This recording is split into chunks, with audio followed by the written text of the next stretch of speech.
I checked my account as soon as I got home. Empty. Every cent gone.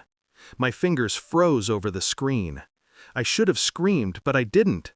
My brother-in-law's voice echoed in my mind, snide and cruel. We needed it more than you. Trembling, I reached for my bag. Then you won't mind what's coming next, I said, my voice a whisper of calm fury. They laughed, mocked me, and then a loud bang shook the house.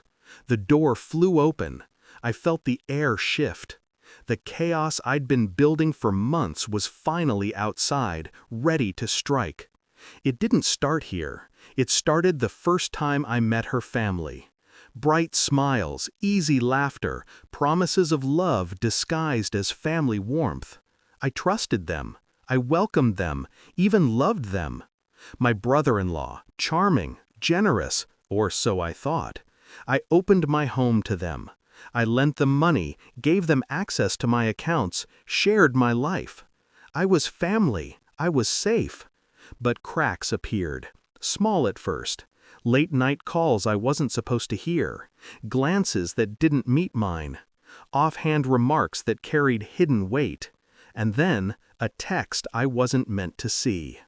My savings, the money I was saving for years, had been siphoned off, drained to nothing. Every transaction pointed to them. My heart cracked silently. Anger bubbled, but I swallowed it. I didn't act. I couldn't. Not yet. I planned. I watched.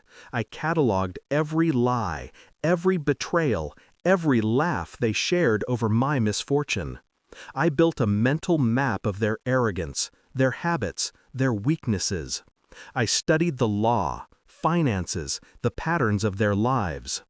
Every piece of information became ammunition. I wasn't just hurt, I was strategic. The first step was subtle, small, deliberate moves to reclaim control. I rerouted accounts. I documented every illegal transaction. I planted doubts in the right places. A whisper here, a curious question there. My brother-in-law, cocky and self-assured, never noticed. My sister, loyal but blind, never questioned. They laughed, lived, and celebrated in ignorance of the storm brewing beneath their feet. Then, the perfect timing. Our family reunion, an event he had orchestrated to flaunt his victory, to humiliate me under the guise of togetherness.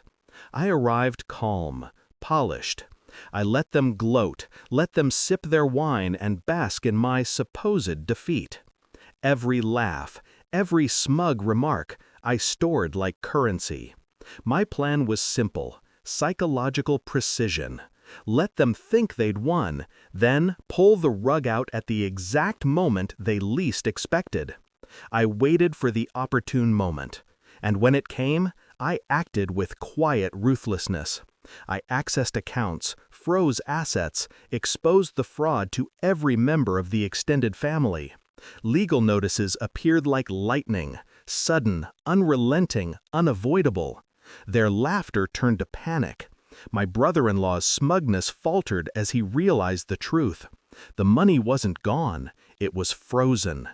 Every illicit move he made was now visible, undeniable, and utterly destructive to him. The confrontation was silent. I didn't need to scream. I didn't need to accuse. They saw the consequences in real time. Their friends turned their faces, whispered judgments reached their ears, and the empire they had built on deceit crumbled. My sister's eyes widened, realizing the truth.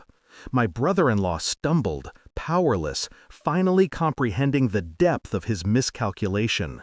And the bang? That was me. Not a gun, not destruction. A metaphor made real.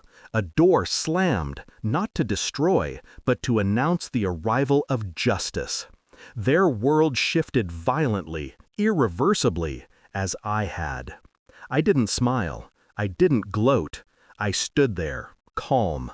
My heart had been heavy with betrayal, but now it was light with relief.